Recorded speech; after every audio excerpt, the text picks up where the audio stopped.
Hello everyone, kumusta? This is Mary Chris and I'm a fourth grade teacher here in New Mexico, USA. I'm doing this podcast every night, every day to inspire you guys.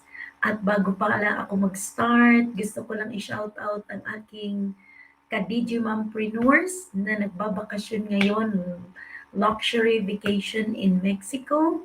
Kaalis lang niya kanina, nakarating na sila. And yeah, she is with her husband and I think other family members, and they're enjoying their vacation. Alam niyo, she's doing also digital business and now she's in another country away from snow kasi sobrang dami ng snow ngayon sa Canada. Because she's from Edmonton, Alberta, Canada. Wala akong ibang tinutukoy kundi si Sis Divina. Si Sis Divina ay isa yan sa aking mga close friends dito sa digital business. Isa sa mga Digimompreneurs. Nagbabakasyon grande ngayon sa Mexico. Kasama ang husband niya, ang family niya. At alam nyo, kahit pumunta siya ng ibang bansa, yes, her business is still running with her wherever she go.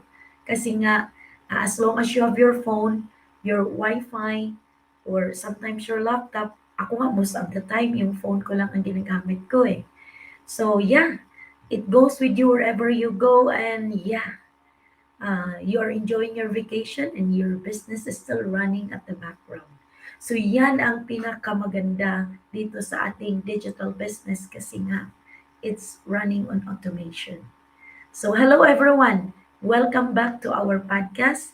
If you are listening right now while driving to work, while folding your laundry, while resting after a long shift, this episode is especially for you. Let me ask you something very honest. What if you're not actually tired of working? What if you're just tired of working so hard for something that barely moves your life forward? Let that sink in because maybe, just maybe, you're not exhausted. You're underpaid for your potential. And today, we're going to talk about that. I know this feeling so well. You wake up early, you show up, you give your best, you are responsible, you are dependable, but at the end of the month, the paycheck is already assigned. Bills, mortgage or rent, groceries, insurance, gas, and other utility bills. And your dreams, they wait. Travel, wait. Extra savings, wait. Helping your parents, wait. Early retirement, wait. You're doing everything right, but you still feel behind. And the dangerous part, you start thinking this is just life, that it's okay. That is life. But what if it doesn't have to be? We were taught something growing up, study hard, get a stable job, stay loyal, work until retirement. And there is nothing wrong with working hard. I am a teacher. I respect hard work, but here's the problem no one talks about. Hard work without ownership keeps you replaceable. Let me say that again. Hard work without ownership keeps you replaceable. Let me say that again. Hindi madali. You work hard without ownership, but you can just be replaced anytime because there's no one indispensable in the workforce. So if you stop working tomorrow, your job will post your position. That's not hate, that's reality. So the question becomes, are you building something that belongs to you? Or are you only building someone else's dream?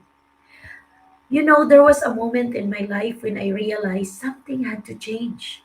Not because I hated my job, not because I was ungrateful, but because I saw my future and it scared me.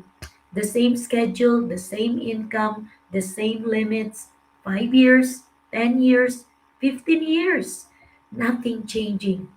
And I asked myself, is this really the highest version of my life?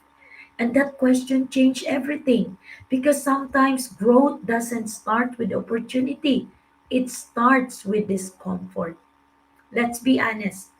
Most people don't stay stuck because they are lazy. They stay stuck because they are afraid. Afraid of failing, afraid of looking silly, afraid of starting over at 40, afraid of technology, afraid of what others will say, especially women, especially moms, especially immigrants who already sacrifice so much. We tell ourselves, I'm too old, I'm not techy, I don't have time, I'll start next year. But next year becomes 5 years, and 5 years becomes regret. The truth, you don't need to be loud. You don't need to be famous. You don't need to quit your job tomorrow. You just need to start building something small, not that grows. There is a big difference between being a worker and being a builder. A worker trades time for money. A builder creates assets. A worker waits for approval. A builder creates opportunity. A worker hopes for raises. A builder designs income streams. And no, I'm not talking about becoming a millionaire overnight. I'm talking about learning how to create value online, build something portable, use your story, use your experience, and use your voice. We live in a digital world now, and the people who understand how to position themselves online, they are not super geniuses. They just decided to learn, and learning is available for everyone, to everyone, even you. If you are over 40 listening to this is not the end of your story. This is the season of clarity. You have wisdom now. You have discipline now. You have resilience now. You are not behind. You are just waking up. And waking up is powerful because once you see your potential, you cannot unsee it. So here is my question for you. What if this year you didn't just survive?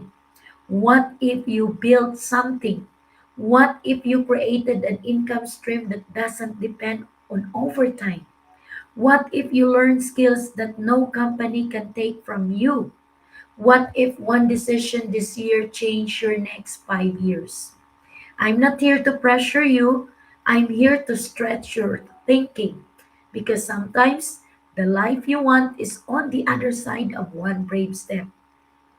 If this episode spoke to you, if you felt uncomfortable in a good way, if something inside you said maybe this is for me, don't ignore that. Message me. Let's talk. And because, not because I have magic, but because I chose not to stop settling. And you can too. You are not tired. You are powerful. You are not behind. You are becoming. And your next chapter, it's waiting for you to say yes. So yan lang ang aking short FB Live. Sana nabuksan ko ang puso at isipan ninyo. Sana nakapag-isip-isip kayo na hindi lang yan ang potential mo. Meron ka pang mahigit pa dyan. At kaya mong tuparin ang mga pangarap mo even if you are in your 40s or more than 40s like me. So, di ba? So, itry na ninyo ito.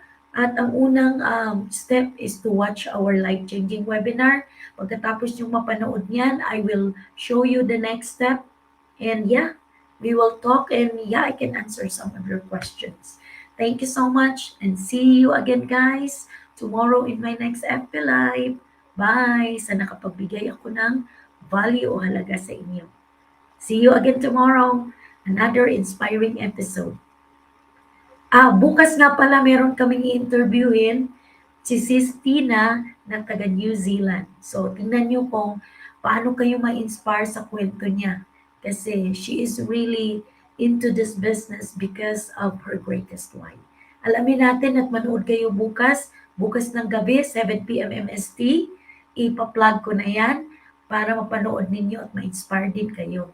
So, have a wonderful night, guys. And see you again tomorrow in my next FB Live. Bye!